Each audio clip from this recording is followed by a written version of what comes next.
He had 2 more lawn chairs, and on the ground next to his chair was a styrofoam cooler filled with ice and canned Cokes, and a half pint of whiskey on top of the ice. By the afternoon, the drinks and the whiskey would be gone, and the healthiest of the catches would be nestled in the melting ice.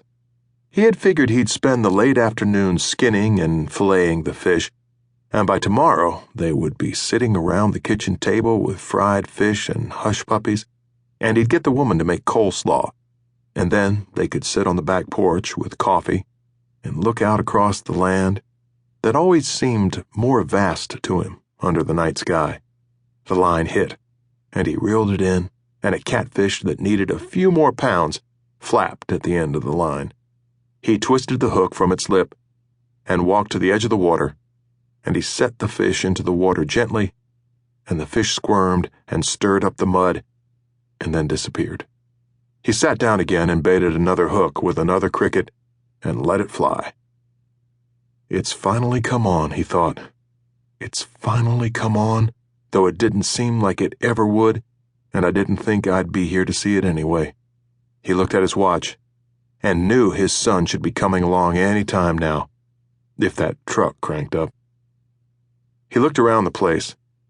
He spent most of his time sitting now, after a lifetime of getting up and doing.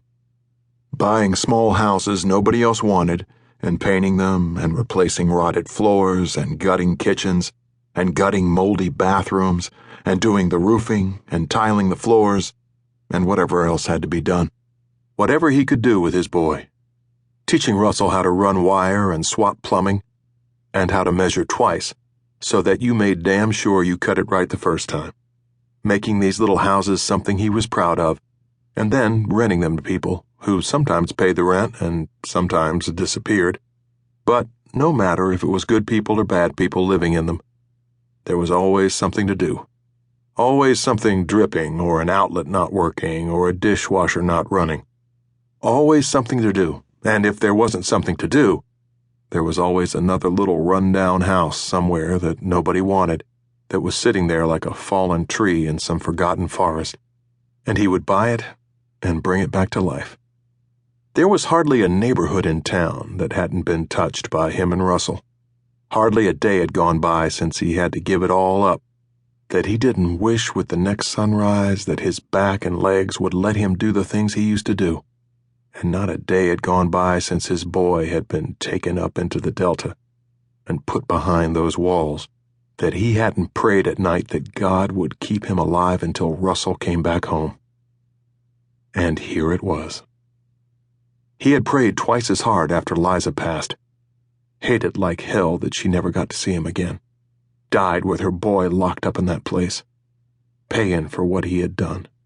Mitchell had come home one evening and found her lying down in the backyard next to her tomato garden, work gloves on and sleeves rolled up, and lying folded like an old doll, eyes shut, a tranquil expression on her face.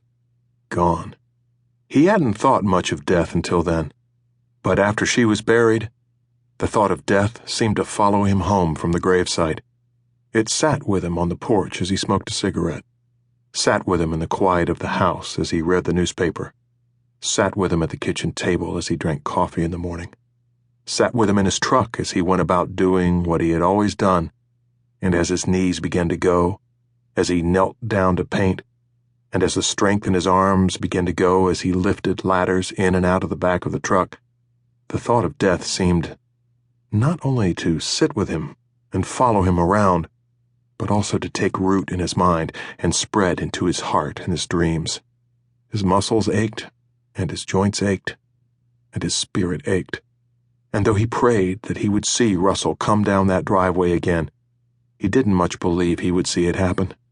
Could tell by the way he felt. On several occasions he had written letters to Russell, trying to convey things to him that he didn't anticipate being able to say to him in person, but he had never mailed any of those letters, had ripped them into pieces and burned them on the dirt floor of the barn. Didn't want Russell to have to carry around any more than he was already carrying around.